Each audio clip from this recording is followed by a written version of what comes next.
में इस समय शीतलहर चल रही है और बहुत सर्दी है चारों तरफ, और इस समय हम इस सर्द रात में बैठे हैं। यहाँ हमने थोड़ी आग जलाकर रखी है और इस सर्द रात में आज आप गर्मा गर्म चुनावी इंटरव्यू देखने वाले हैं, जिसमें गर्मा गर्म प्रश्न होंगे और योगी जी के उससे भी ज्यादा गर्मा गर्म जवाब होंगे।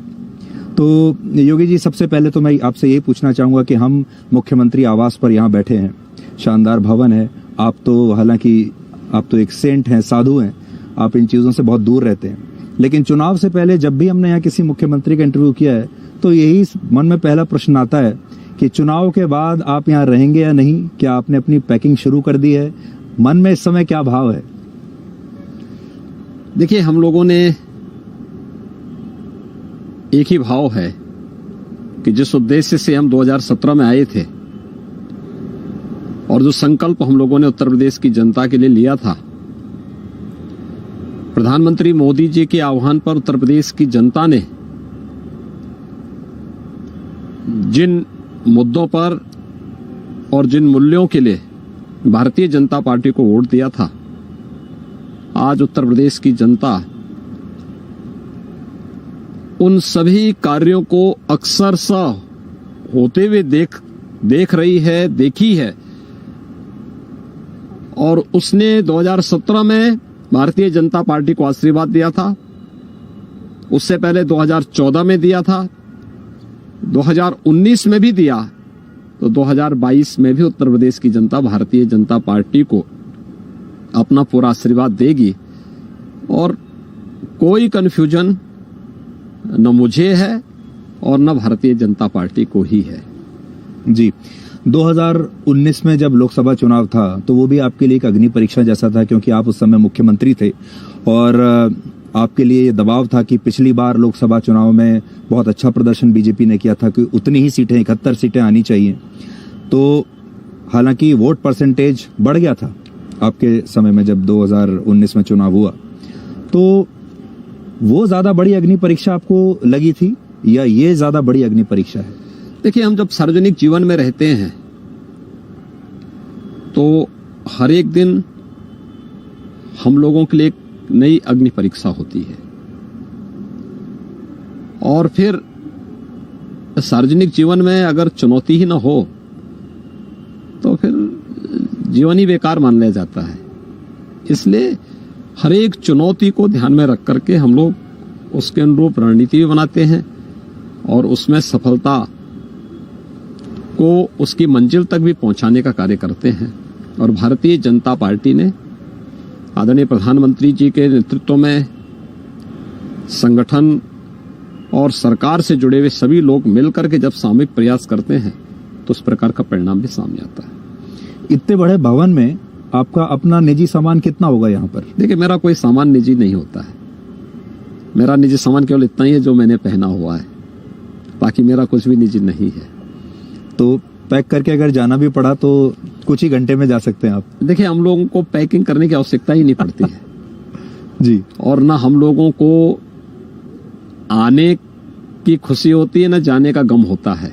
लेकिन मैं कह सकता हूं कि 2017 से अच्छी विजय 2022 में भारतीय जनता पार्टी की यूपी में होगी। मतलब आपकी पैकिंग नहीं होगी, आप ये कह रहे हैं कि अखिलेश यादव की पैकिंग होगी? देखिए, उनकी पैकिंग पहले से हो चुकी है, इसलिए उनको भी पैकिंग करने की आवश्यकता नहीं है। जहां है वहां रहेंगे। जी, एक नारा बहुत चल रहा है आजकल जोर शोर से। मोदी जी ने आपके लिए कहा यूपी प्लस योगी उपयोगी, और आपके जो राजनीतिक विरोधी हैं वो ये कह रहे हैं कि आप उपयोगी नहीं हैं, अनुपयोगी हैं आप। तो यूपी की जनता को आप क्या बताना चाहेंगे, आप कितने उपयोगी हैं इस क्षेत्र के लिए? देखिए, प्रधानमंत्री जी ने जो बात कही यूपी प्लस योगी बहुत उपयोगी, तो वैसे ही नहीं कहा होगा। 2014 के पहले एक लंबा अनुभव गुजरात के मुख्यमंत्री के रूप में आदरणीय मोदी जी को है। और उत्तर प्रदेश की एक बड़ी आबादी गुजरात में कार्य करती है, तो स्वाभाविक रूप से उत्तर प्रदेश के लोगों के साथ संवाद बनाने और उस समय की सरकारों के बारे में सन 2001 से लेकर के और 2014 तक इन 13-14 वर्षों में उत्तर प्रदेश में कमोवेश हर पार्टी की सरकारें थी। केंद्र और प्रदेश को मिलाकर के देखेंगे तो सभी राजनीतिक दल इस सरकारों में भागीदार थे। सबकी बारी आई है। सबकी बारी आई है। उनकी कार्य पद्धति को भी बहुत नजदीक से देखा। 2014 से लेकर 2017 तक, जून 2014 से मार्च 2017 तक प्रदेश में समाजवादी पार्टी की सरकार थी और मार्च 2017 के बाद अब तक भारतीय जनता पार्टी की प्रदेश में सरकार है। प्रधानमंत्री जी ने उन सभी योजनाओं को बहुत नजदीक से देखा है और उनके मार्गदर्शन में जो कार्य हम भी कर रहे हैं, गरीब कल्याणकारी योजनाएं, स्वच्छ भारत मिशन, प्रधानमंत्री आवास योजना, आयुष्मान भारत की योजना, सौभाग्य की योजना, प्रधानमंत्री उज्ज्वला की योजना या अन्य तमाम योजनाएं, पीएम स्टार्टअप की योजना, पीएम स्टैंड अप की योजना, प्रधानमंत्री मुद्रा योजना, ये सभी योजनाओं में 2017 के पहले यूपी में क्या स्थिति थी, 2017 के बाद यूपी में क्या स्थिति बनकर के उभरी है, ये किसी से छुपा हुआ नहीं। 2017 के पहले प्रधानमंत्री आवास योजना में उत्तर प्रदेश के अंदर केवल 18,000 आवास सैंक्शन हुए थे, मिले नहीं थे, सैंक्शन हुए थे। भारत सरकार पत्र लिखती थी, राज्य सरकार की कोई रुचि नहीं थी। ये आवास उन गरीबों को देने के लिए थे जिनके पास अपने सिर को ढकने के लिए छत नहीं है। 2017 के बाद अब तक हम लोग 43 लाख गरीबों को एक एक आवास उपलब्ध करा चुके हैं। स्वच्छ भारत मिशन, ये केवल स्वच्छ भारत मिशन खुले में शौच को रोकने का ही अभियान नहीं था, ये स्वास्थ्य की गारंटी भी है और साथ साथ नारी गरिमा की रक्षा का भी माध्यम है। स्वच्छ भारत मिशन में उत्तर प्रदेश के अंदर पहले 2.5 वर्ष में तो शौचालय बनने थे, 43 लाख मात्र सैंक्शन हुए थे, बन नहीं पाए थे। और ये माना जाने लग गया कि देश के अंदर स्वच्छ भारत मिशन की सबसे बड़ी बाधा कोई है तो उत्तर प्रदेश है, क्योंकि 2 अक्टूबर 2014 से योजना प्रारंभ हुई थी और 2 अक्टूबर 2019 में इसको पूरा होना था। 1 वर्ष पहले ही इसके कह दिया गया कि 2 अक्टूबर 18 में इस पूरी योजना को संपन्न होना है। हमारे पास 1.5 वर्ष का समय था, 2 करोड़ 61 लाख शौचालय बनाने थे। हमने 2 अक्टूबर 18 में सभी शौचालय बना करके हर गरीब के घर में एक एक शौचालय दे दिया, ग्रामीण क्षेत्र हो या नगरीय क्षेत्र। आज हम लोग ओडीएफ प्लस में पहुंच चुके हैं।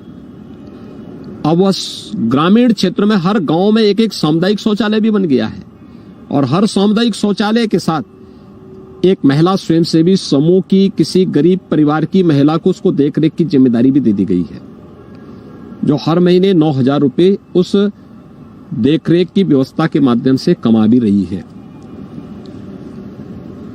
सौभाग्य योजना 2017 के पहले मुझे लगता है मुश्किल से 10,000 परिवारों में भी फ्री विद्युत कनेक्शन नहीं मिल पाया था। हम लोग 1 करोड़ 41 लाख परिवारों को फ्री में विद्युत कनेक्शन दिए और फ्री में विद्युत कनेक्शन नहीं दिए, उतना विद्युत इंफ्रास्ट्रक्चर 1,23,000 मजरों तक विद्युत की लाइन बिछाई गई और फिर विद्युत के फ्री कनेक्शन उनको उपलब्ध करवाए गए। आयुष्मान भारत कार्ड, फ्री में उपचार की व्यवस्था हो, कोरोना प्रबंधन उत्तर प्रदेश का देश के अंदर बेहतरीन रहा है। नीति आयोग ने, WHO ने इसकी सराहना की, प्रधानमंत्री मोदी जी का मार्गदर्शन था। लेकिन हेल्थ इंफ्रास्ट्रक्चर के लिए इन 2.5 वर्षों में जो काम आगे हमने किया, इन 5 वर्षों में जो काम किया, उसका रिजल्ट हमें प्राप्त हुआ। 1947 से लेकर के 2017 तक उत्तर प्रदेश में कुल 12 गवर्नमेंट मेडिकल कॉलेज बन पाए थे, और अगर मैं आजादी के पहले का भी जोड़ पाऊंगा तो ये 17 गवर्नमेंट मेडिकल कॉलेज थे। आज हमारे पास 59 डिस्ट्रिक्ट ऐसे हैं, 59 जिले ऐसे हैं जहां पर एक मेडिकल कॉलेज है, और 16 जिलों के लिए भी PPP मोड पर मेडिकल कॉलेज बनाने की एक नई कार्रवाई को हम आगे बढ़ा चुके हैं। ये हेल्थ इंफ्रास्ट्रक्चर में हमने PSC का, CSC का, डिस्ट्रिक्ट हॉस्पिटल का उन्नयन किया। मार्च 2020 में जब कोरोना आया था, 36 जिले ऐसे थे जहां पर एक भी वेंटिलेटर नहीं था। मार्च 2017 तक उत्तर प्रदेश के एक भी जिले में लाइफ सपोर्ट एम्बुलेंस नहीं थी। आज हर जिले में पर्याप्त मात्रा में लाइफ सपोर्ट एम्बुलेंसेस हैं। आज हर जिले में ICU हैं, हर जिले में उपचार की सुविधा है, और 2017 के पहले किसी भी व्यक्ति के लिए 5 लाख रुपए की स्वास्थ्य बीमा का कोई कवर नहीं था। आज उत्तर प्रदेश के 10 करोड़ लोग फ्री में आयुष्मान भारत योजना और मुख्यमंत्री जन आरोग्य योजना से आच्छादित हैं, जिनको फ्री में इस सुविधा का लाभ दिया जा रहा है। तो ये तो मैं क्या कह रहा हूं ना जी, इसी प्रकार से और भी अनेक योजनाएं हैं।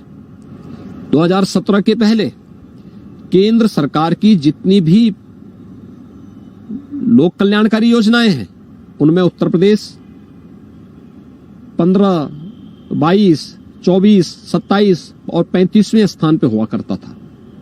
2017 के बाद केंद्र सरकार के द्वारा चलाई जाने वाली हर एक गरीब कल्याणकारी योजना में उत्तर प्रदेश नंबर 1 या नंबर 2 पर है, और लगभग 44 ऐसी योजनाएं हैं जिनमें उत्तर प्रदेश नंबर 1 पर है। इंफ्रास्ट्रक्चर डेवलपमेंट के लिए भी आप देखेंगे 1947 से लेके 2017 तक उत्तर प्रदेश में 1.5 एक्सप्रेसवे बनी थी।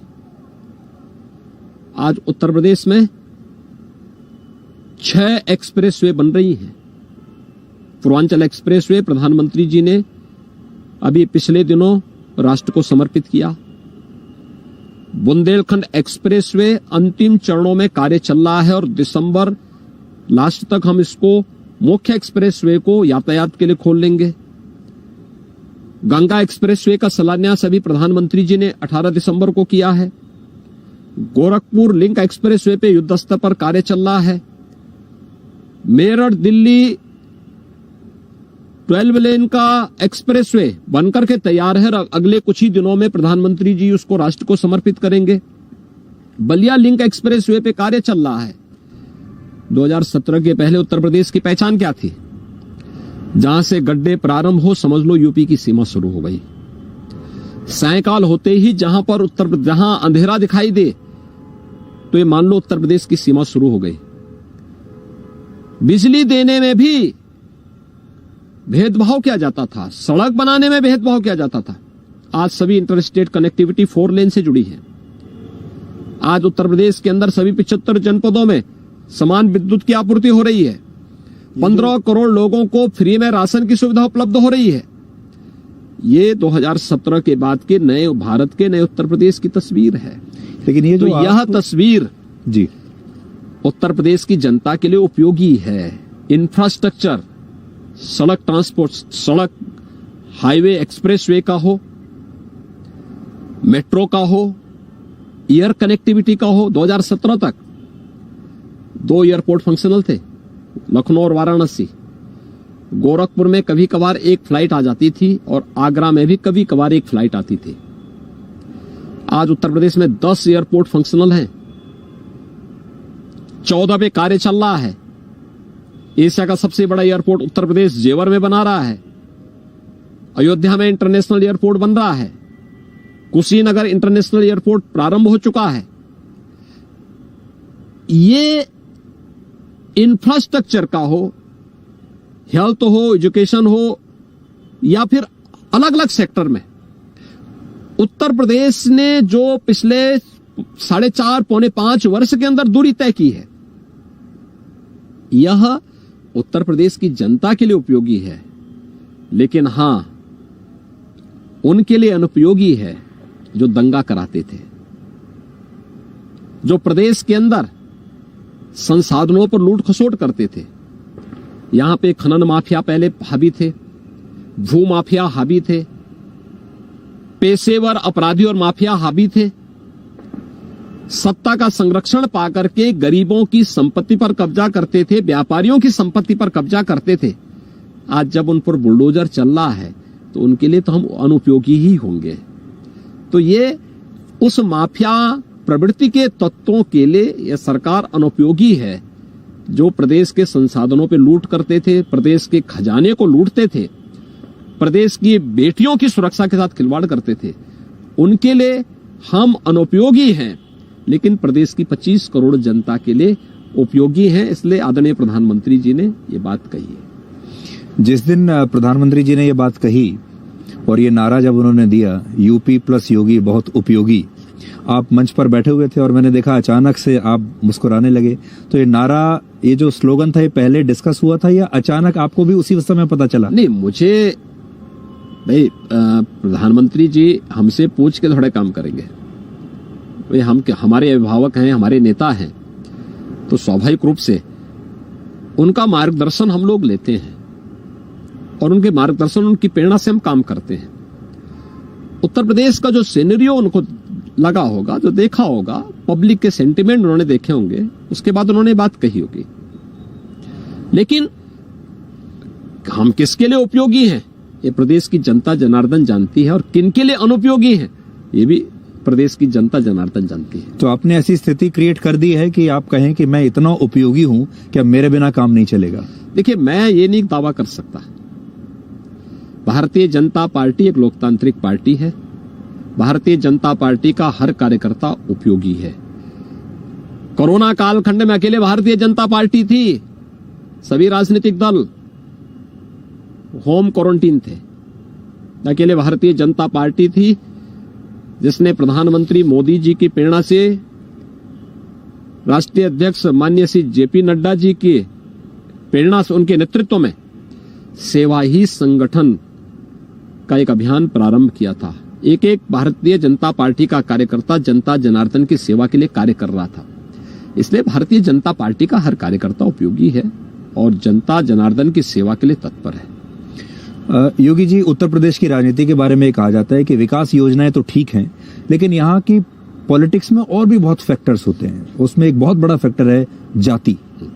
तो इस बार भी क्या आपको जाति वर्सेस विकास की ये लड़ाई देखने को मिलेगी? क्योंकि आपने इतनी उपयोगिता साबित की। जातिवाद की राजनीति ने उत्तर प्रदेश के विकास को बाधित किया। वंशवाद और जातिवाद की राजनीति ने, उत्तर प्रदेश की जनता जानती है। आखिर क्यों उत्तर प्रदेश पिछड़ गया?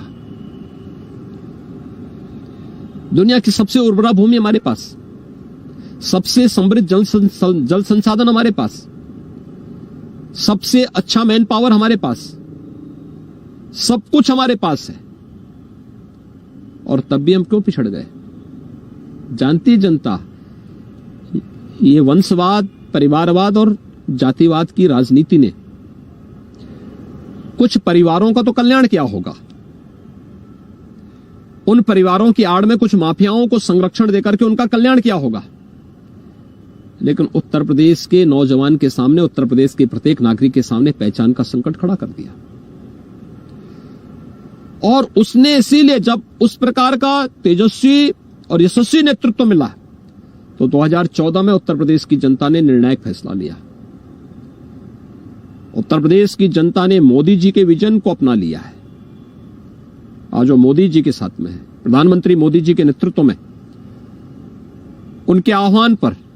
तो ये चुनाव आपके काम पे लड़ा जा रहा है या मोदी जी के नाम पे लड़ा जा रहा है? देखिए, उत्तर प्रदेश का यह सौभाग्य है कि हम सबको डबल इंजन की सरकार का लाभ उत्तर प्रदेश वासियों को मिल रहा है। मार्गदर्शन और प्रेरणा मोदी जी का है। जमीनी धरातल पर केंद्र और प्रदेश सरकार की मशीनरी मिलकर के उन योजनाओं को इंप्लीमेंट करती है। तो इसका डबल लाभ भी भारतीय जनता पार्टी को 2022 में प्राप्त होगा। जी, कृषि के जो कानून थे वो प्रधानमंत्री ने यूपी चुनाव से ठीक पहले वापस ले लिए। क्या आपको इसका लाभ मिलेगा यूपी चुनाव में? देखिए, प्रधानमंत्री जी ने दो बातें बहुत स्पष्टता के साथ कही कि किसानों के व्यापक हित को ध्यान में रख के हमने कानून बनाए थे।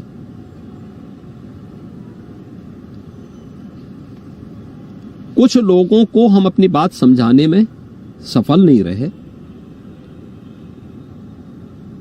देश हित में हम इसे वापस ले रहे हैं। अपने आप में बहुत कुछ संदेश दे देता है। लेकिन मैं एक बात कह सकता हूं, अन्नदाता किसानों के लिए जितना 2014 से 21 के बीच में हुआ है, अगर सरदेव अटल जी के कार्यकाल को हम छोड़ दें, 6 वर्ष का वो कार्यकाल छोड़ दें, तो 1998 से 2004 के बीच का, 1947 से लेकर के 2014 के बीच ये जितनी सरकारें आई होंगी, किसी ने उस प्रकार का कार्य नहीं किया। चाहे वह सॉइल हेल्थ कार्ड की बात हो, प्रधानमंत्री कृषि सिंचाई की योजना हो, प्रधानमंत्री फसल बीमा की योजना हो, या फिर प्रधानमंत्री किसान सम्मान निधि के साथ हर एक किसान को बिना भेदभाव के साथ जोड़ने की कार्रवाई, ये कभी हुआ? कभी नहीं हुआ। हमारा प्रश्न ये दूसरा जी, दूसरा एमएसपी मिले किसानों को, यह भी 2018 में मोदी जी ने ही किया। घोषणा 1967 में हुई थी, लेकिन ईमानदारी से प्रोक्यूरमेंट का लाभ तो उत्तर प्रदेश के किसानों को पहली बार मोदी जी के कारण मिल पाया। लागत का 1.5 गुना दाम हो। उत्तर प्रदेश में प्रधानमंत्री कृषि सिंचाई योजना लागू होने के बाद लगभग 25 लाख हेक्टेयर लैंड को अतिरिक्त सिंचाई की सुविधा प्राप्त हुई है। आखिर ये योजनाएं, अभी सरयू नहर राष्ट्रीय परियोजना को प्रधानमंत्री जी ने राष्ट्र को समर्पित किया है। कब बनी थी योजना? 1972 में। 1972 से 49 साल हो गए, योजना अधूरी थी। प्रधानमंत्री कृषि सिंचाई योजना का लाभ हमने लिया, हमने उसको लागू किया, एक समयबद्ध ढंग से उसको पूरा किया। अकेले इस योजना से 15 लाख हेक्टेयर लैंड को सिंचाई की अतिरिक्त सुविधा प्राप्त हुई।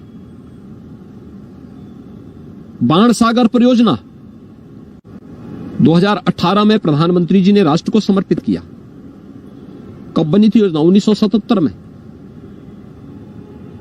तत्कालीन प्रधानमंत्री मोरारजी देसाई जी ने शिलान्यास किया था उस योजना का।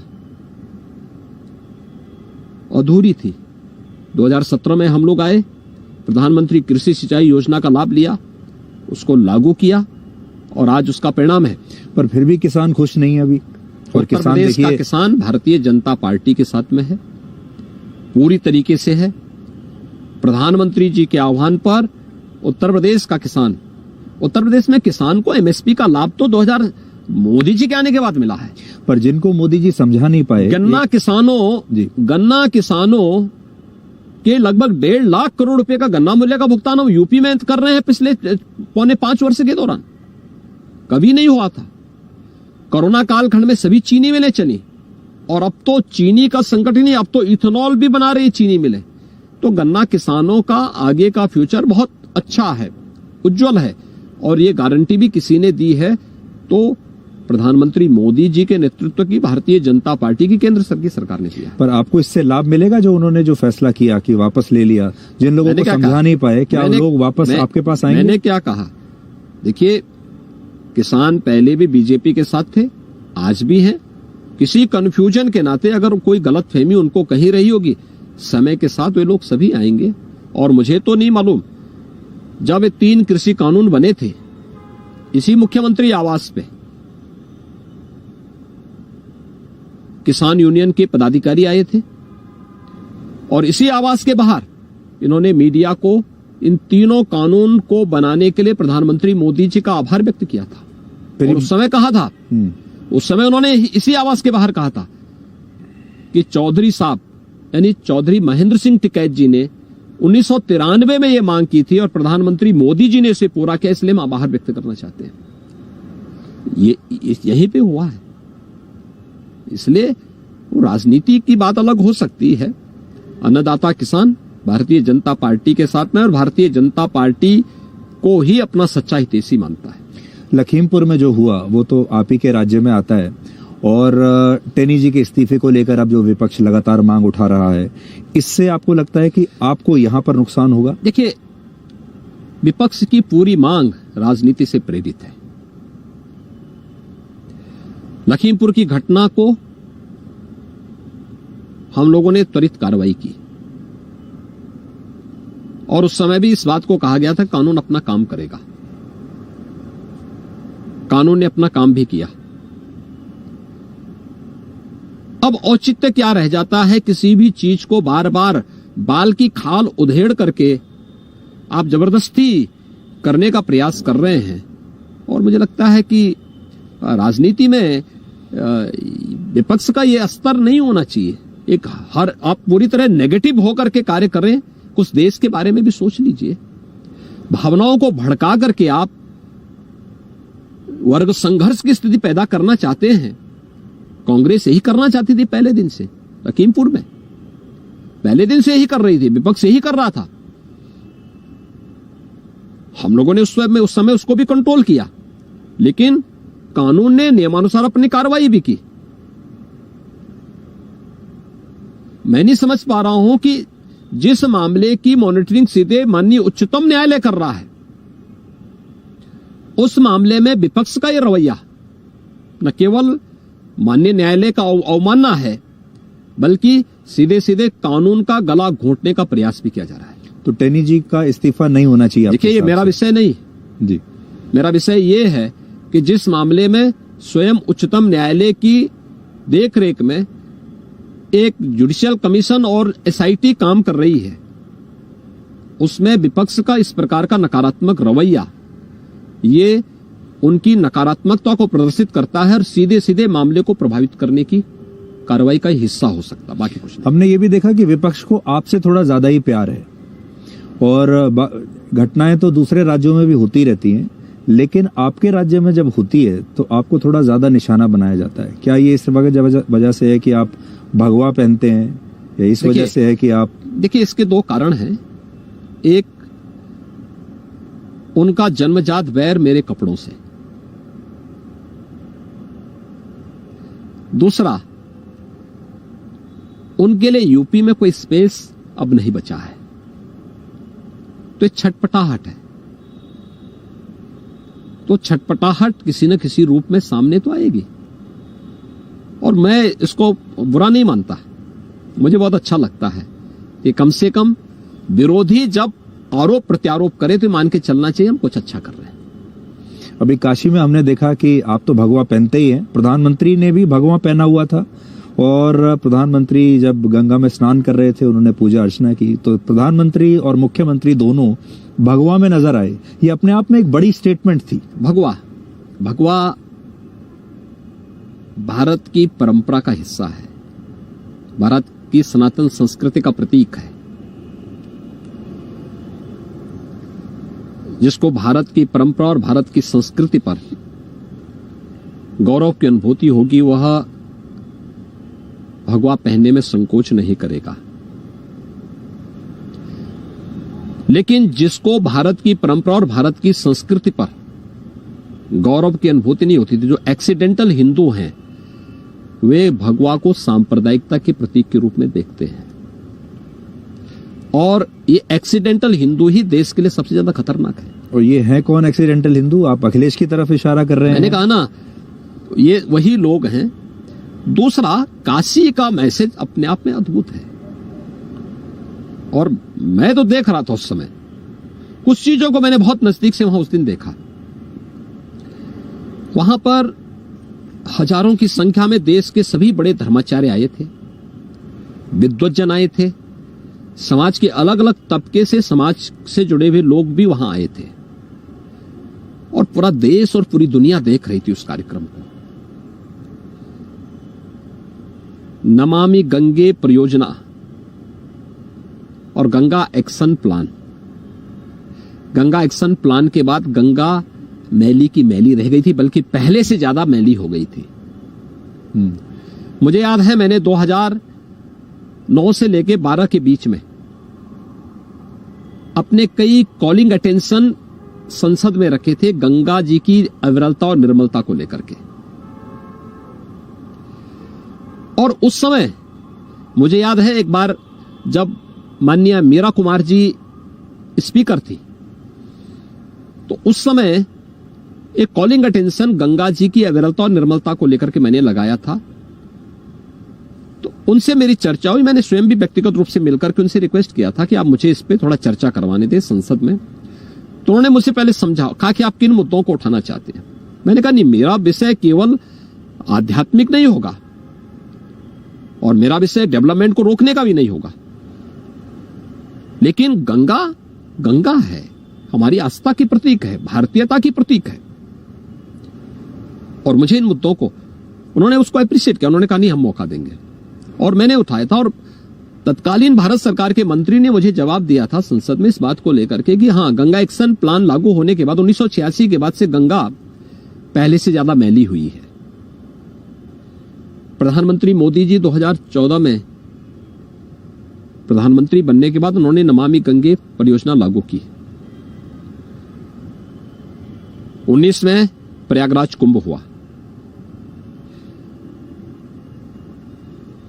प्रयागराज कुंभ के पहले जिस भी धर्माचार्य ने, जगत गुरु ने, धर्माचार्य ने, संत ने, महामंडलेश्वर आचार्यगण आए थे, श्रद्धालु जन आए थे।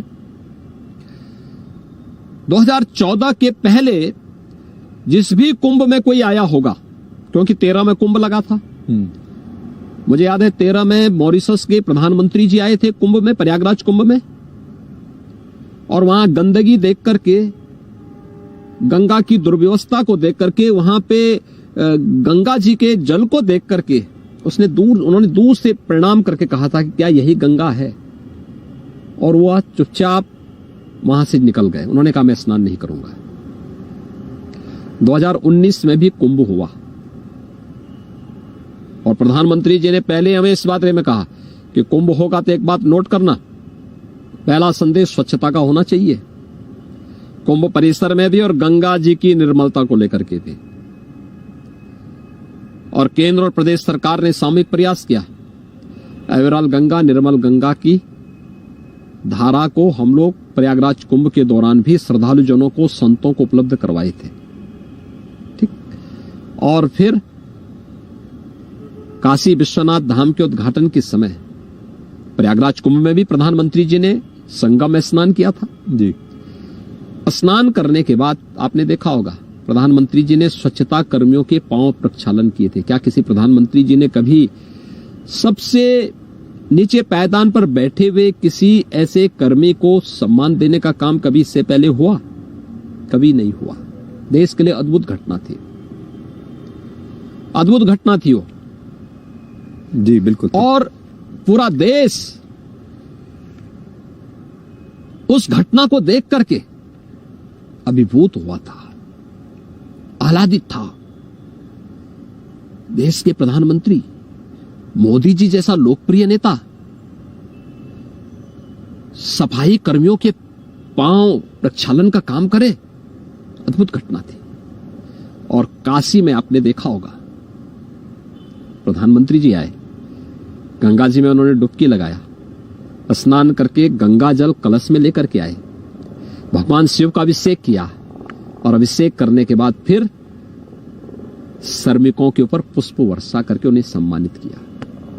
आप लगातार उनको दिखा रहे थे जब हमने तस्वीरें देखी तो, और मैंने इस चीज को देखा उस समय, एक एक धर्माचार्य की आंखों में आंसू थे, क्योंकि उसे रामायण के दृश्य याद आ रहे थे। क्योंकि यही तो वास्तविकता है भारत की। आप भी भावुक हुए थे उस दिन, कैसा लगा आपको? मेरे लिए तो अद्भुत क्षण था कि मुझे काशी विश्वनाथ धाम के इस प्रोजेक्ट के साथ नजदीक से जुड़ने का सौभाग्य प्राप्त हुआ। प्रधानमंत्री जी के मार्गदर्शन और प्रेरणा से इस कार्यक्रम के साथ जुड़ने का अवसर प्राप्त हुआ। और ये हमारे लिए अद्भुत वो है कि देश के शीर्ष संवैधानिक पद पर बैठा हुआ एक दुनिया का लोकप्रिय नेता श्रमिकों को सम्मान दे।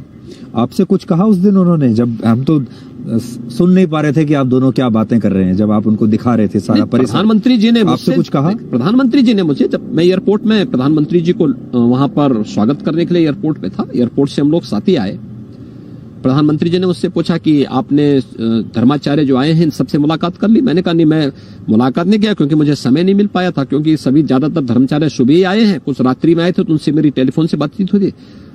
उन्होंने कहा कि मैं जब तक स्नान करता हूं कि आप सभी धर्माचार्यों से मिल लेंगे। मैंने कहा मैं भी चाहता था कि अगर मुझे समय मिल जाता मैं तत्काल एक बार उनसे सबसे मिल लेता। और हजारों धर्माचार्य आए थे, जगत गुरु आए थे, धर्माचार्य आए थे देश के, और उन सभी महामंडलेश्वर आचार्यों को मैंने मिलने का एक सौभाग्य था। तो मैंने कहा मैं उन सबसे मुलाकात करता हूं, मैं उनसे मिलने के लिए आया। फिर प्रधानमंत्री जी का एक कार्यक्रम के साथ जुड़ने का अवसर प्राप्त हुआ, सौभाग्य प्राप्त हुआ। अद्भुत घटना थी। अब इस घटना को भी देखिए, काशी में शिव जी को श्रमिकों के साथ जोड़ना, तब भारत महान होगा जी। और भारत इसी महानता को निरंतर आगे बढ़ा रहा है, और ये केवल प्रधानमंत्री मोदी जी कर सकते हैं, आज तक किसी ने नहीं किया। अब आपके विरोधियों की बात करते हैं। आप भगवा पहनते हैं, उसके बाद आप अब्बा जान वाला बयान देते हैं, भाईजान वाला बयान देते हैं, चचा जान वाला बयान देते हैं, और उससे आपके विरोधी ये कहते हैं कि आपके क्षेत्र में जो मुस्लिम वोटर है वो असुरक्षित महसूस करता है, उसको एक संदेश जाता है कि आप उनके मुख्यमंत्री नहीं हैं। देखिए, मुख्यमंत्री के रूप में मैं प्रदेश के 25 करोड़ जनता को जनार्दन का स्वरूप मान करके उनकी सेवा करता हूं, बिना भेदभाव के, बिना भेदभाव के। इसमें शासन की योजना हो, कोई भी योजना हो, कोई नहीं कह सकता कि जाति के नाम पर, क्षेत्र के नाम पर, मत या मजहब के नाम पर किसी के साथ भेदभाव हो, क्योंकि ये हमारे जीन्स का हिस्सा नहीं है। हमने तो एक ही मंत्र सीखा है मोदी जी से, सबका साथ सबका विकास। पर जब आप कैराना में गए तो वहां पर भी आपने एक बयान दिया। एक दूसरा, कुछ मुद्दों पर जिस पर कोई समझौता नहीं हो सकता, और वह है हम सार्वजनिक जीवन में आए हैं कुछ मुद्दों को लेकर के ध्यान में रख करके। एक, राष्ट्रवाद के मुद्दे पर कोई समझौता नहीं हो सकता। कोई भारत माता को गाली दे, भारत के मानबिंदुओं का अपमान करे, भारत के महापुरुषों का अपमान करे, भारत के पवित्र तीर्थों को अपमानित करे, भारत के पवित्र प्रतीकों को अपमानित करे, ये स्वीकार्य नहीं। दूसरा, सुशासन के लक्ष्य को प्राप्त करने के लिए किसी भी प्रकार के त्याग की आवश्यकता पड़ेगी तो करने में पीछे नहीं हटेंगे। तीसरा, विकास के मुद्दे पर भी कोई समझौता नहीं। और इन तीनों को हम लोगों ने ईमानदारी के साथ यूपी के अंदर लागू किया है। एक। दूसरा, असुरक्षित उत्तर प्रदेश के अंदर वही आज समझता है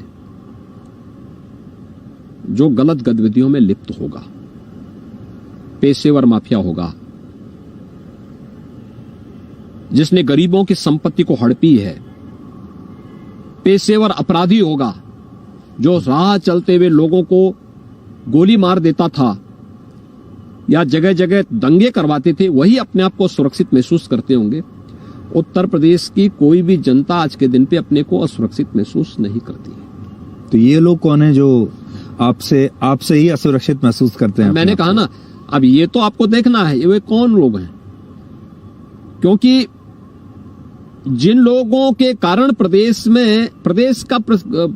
को एक दंगा प्रदेश मान लिया गया था, जिन लोगों के कारण प्रदेश को अपराधग्रस्त प्रदेश मान लिया गया था, जिन लोगों के कारण उत्तर प्रदेश को यह मान लिया गया था कि उत्तर प्रदेश में कुछ नहीं हो सकता, तो आज जब हो रहा है तो उनको तो भय होगा ही होगा।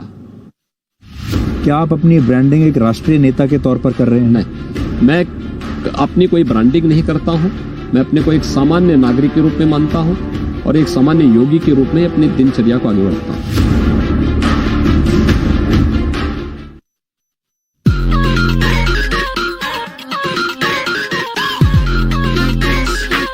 हम कट्टरता की दीवार गिराते हैं, हम जाति धर्म का भेद मिटाते हैं,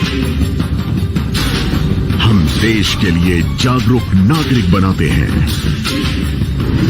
हम राष्ट्रहित के सवाल उठाते हैं। ताल ठोक के रोज शाम 5 बजे सिर्फ जी न्यूज पर। Presenting V News app, available on Google Play and App Store. Download it now.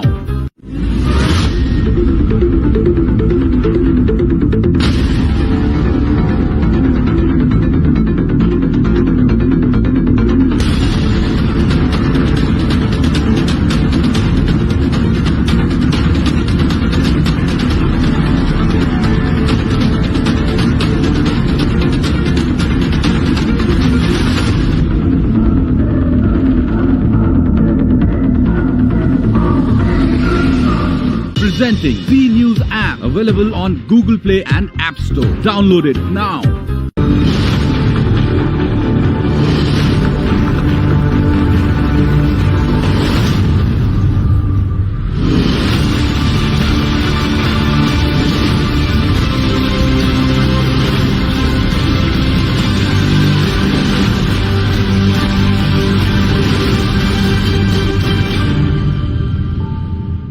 Presenting V News app, available on Google Play and App Store. Download it now. Sukesh Chandrashekhar ने ईडी को बताया कि उन्होंने एनसीबी मामले में श्रद्धा कपूर की मदद की है। शिल्पा शेट्टी हरमन बावेजा के साथ संबंधों का दावा किया। शाहिद कपूर ने एक वीडियो शेयर किया है, वीडियो में शाहिद बल्लेबाजी करते नजर आ रहे हैं। एक्टर गोविंदा ने अपना 58वां बर्थडे बनाया है। एयरपोर्ट पर केक काटते हुए आए नजर, फैंस ने गाना गाया उनकी बर्थडे सॉन्ग। एक्टर सूरज फतेही पंजाबी सिंगर गुरु रंधावा का नया सॉन्ग डांस मेरी रानी रिलीज हुआ, सोशल मीडिया पर काफी ट्रेंड कर रहा है। फिल्म अतरंगी रे के एक और गाने की बात करें, वो लॉन्च हो गया है। गाने में स्टार अक्षय कुमार, धनुष और सारा अली खान नजर आ रहे हैं। सलमान खान की एक्स गर्लफ्रेंड संगीता बिजलानी ने सलमान खान की शर्ट इस फोटो पर कमेंट किया, लिखा फ्लॉन्ट किए एब्स। कार्तिक आर्यन ने अपकमिंग फिल्म शहजादा की दिल्ली में शूटिंग पूरी की। दिल्ली में लोगों को अलविदा कहते हुए तस्वीर को शेयर किया। अंकिता नौखंडे ने सोशल मीडिया पर अपने गृह प्रवेश का एक वीडियो शेयर किया। इस वीडियो में अंकिता अपने पति विकी का हाथ पकड़कर घर में प्रवेश कर रही। न्यूज रश में खबरें अब आपके सामने होंगी, वायरल खबरें। बात करेंगे इस डॉग की। देखिए, इस डॉग को बर्फ देखकर इसकी खुशी का ठिकाना नहीं है। बर्फ में खेलने के साथ साथ नए नए तरीके इस डॉग को काफी पसंद आ रहे हैं। स्लाइड कर रहे हैं तो ये डॉग क्यों पीछे।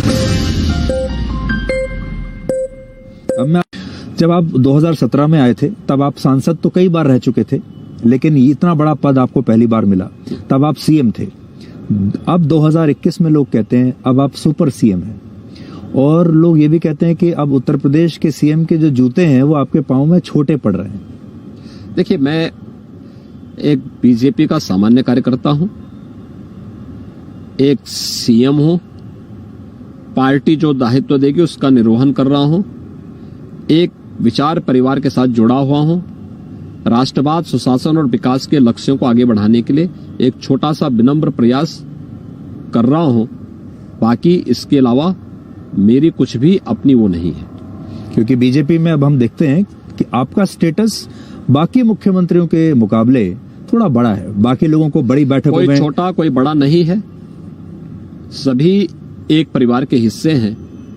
परिवार बीजेपी एक परिवार है। बीजेपी वंशवादी पार्टी नहीं, बीजेपी परिवारवादी पार्टी नहीं, बीजेपी जातिवादी पार्टी नहीं। बीजेपी का अपना एक परिवार है और इस परिवार में कोई छोटे बड़े का भेदभाव नहीं है। सभी लोग एक समान भाव के साथ पार्टी के वैचारिक मुद्दों को लेकर, पार्टी की नीतियों को लेकर, पार्टी के आदर्शों को लेकर के कार्य करते हैं और अपने इन मूल्यों को लेकर के पूरी प्रतिबद्धता के साथ कार्य करते हैं। दूसरे शब्दों में फिर पूछता हूं, क्या बीजेपी की जो अपनी राजनीति है या स्कीम ऑफ थिंग्स है उसमें आप बाकी मुख्यमंत्रियों से ज्यादा उपयोगी हैं, क्योंकि आपको स्टार प्रचारक के तौर पर भी ले जाया जाता है, आपको पश्चिम ऐसा बंगाल नहीं भी है। ले जाया जाता है। हर मुख्यमंत्री और हर नेता उपयोगी है और हर व्यक्ति अपने अनुसार कंट्रीब्यूशन करता है। हर व्यक्ति करता है, ये केवल मैं ही नहीं करता हूं। अभी उत्तर प्रदेश में चुनाव होंगे, सभी राज्यों के मुख्यमंत्री भी आएंगे।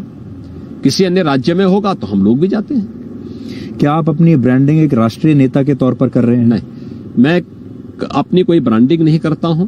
मैं अपने को एक सामान्य नागरिक के रूप में मानता हूं और एक सामान्य योगी के रूप में अपनी दिनचर्या को आगे बढ़ाता हूं। क्योंकि योगी जी आप अभी बहुत युवा हैं, 49 साल के हैं और बीजेपी में क्या भारतीय राजनीति में सबसे युवा नेताओं में से आप एक हैं, यानी अभी आपकी पारी बहुत लंबी चलने वाली है। तो क्या आप उत्तर प्रदेश के अलावा केंद्र में भी अपनी कोई भूमिका देखते हैं आगे? देखिए, मैं अपनी भूमिका कहीं नहीं देखता हूं।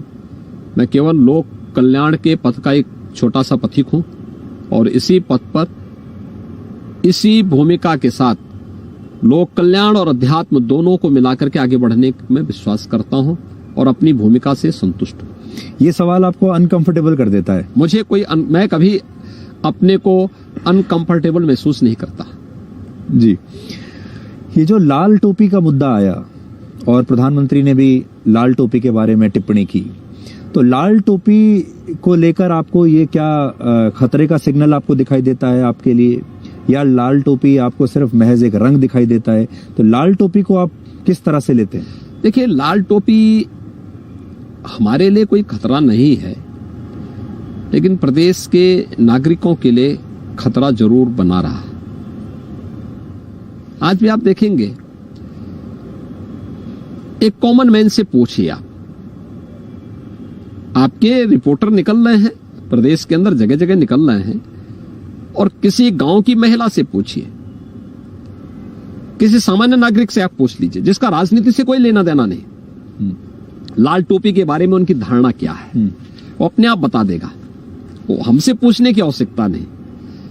एक छोटे से बच्चे से लेकर के, स्कूल जाने वाले बच्चा या बालिका से लेकर के, और किसी भी अन्य नागरिक, सामान्य नागरिक का जिसका किसी राजनीतिक दल से कोई संबंध नहीं, उनसे अगर आप पूछेंगे वो आपको बता देगा कि लाल टोपी का मतलब क्या है। कोई भी उस लाल टोपी को सज्जनता, ईमानदारी और शिष्टाचार की दृष्टि से नहीं देखता है।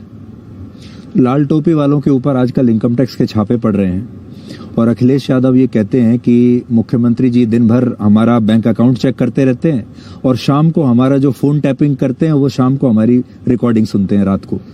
देखिए, 25 करोड़ की जनता की सेवा करते करते यहां तो फुर्सत नहीं मिलती। यहां पहले दिन से मैंने 19 मार्च 2017 को शपथ लिया था और 19 मार्च 2017 से लेकर के अब तक प्रतिदिन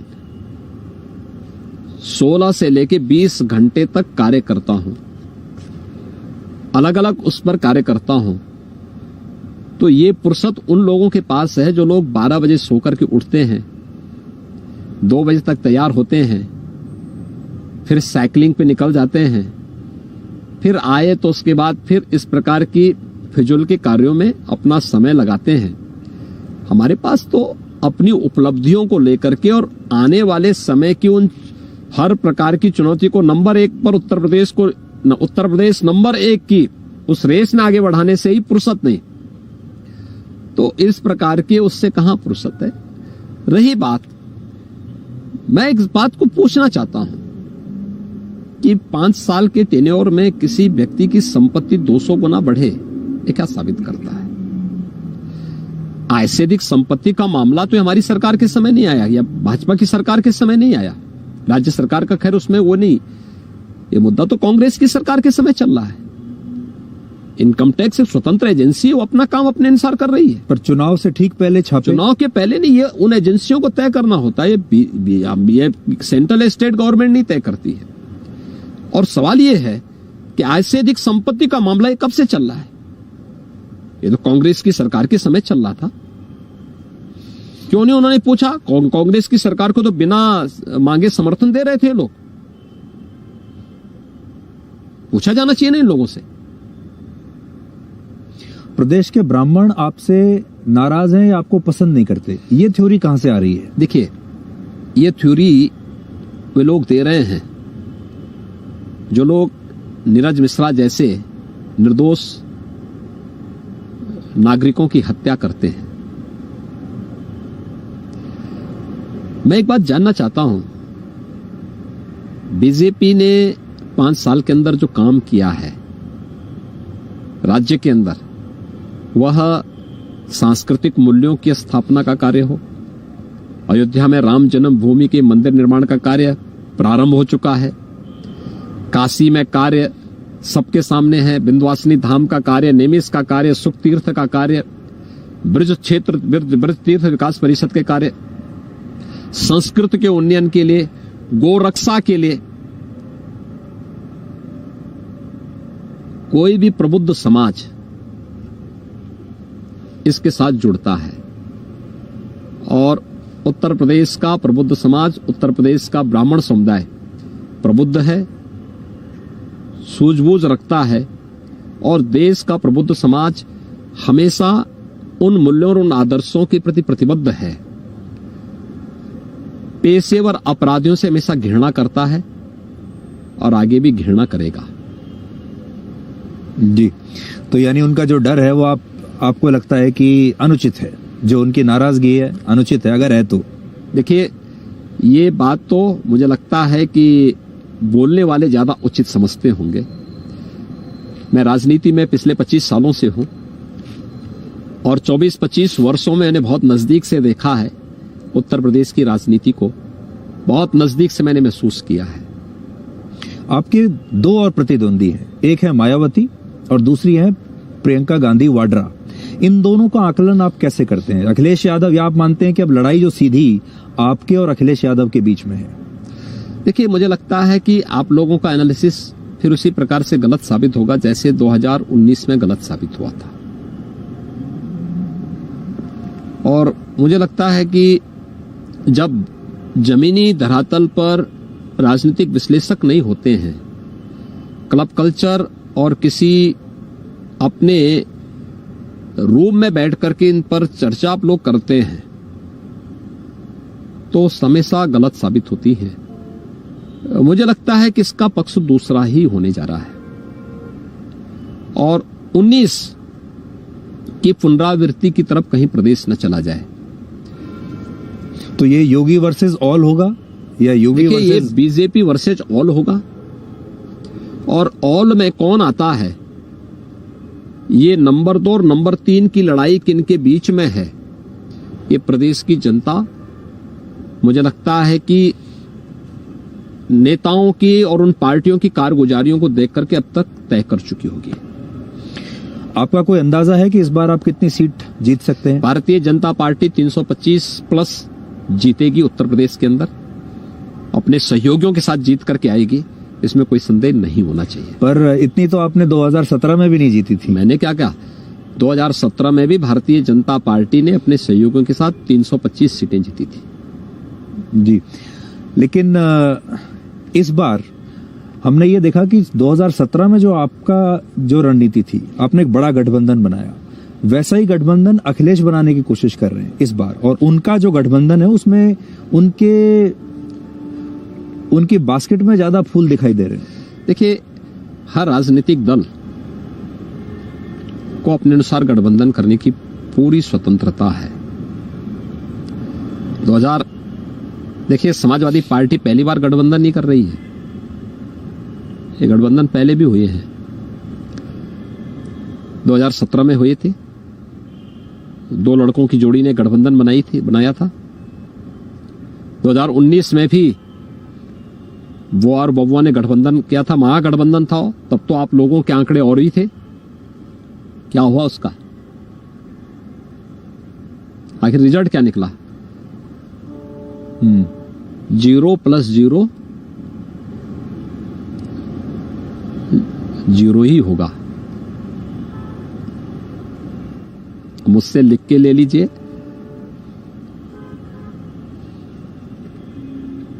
हर जगह कमल कमल कमल दिखेगा, बाकी गायब हो जाएगा। इस बार हमने ये देखा कि अभी जब हम आपके साथ आपका इंतजार कर रहे थे तो आपकी प्रधानमंत्री के साथ एक वीडियो कॉल चल रही थी।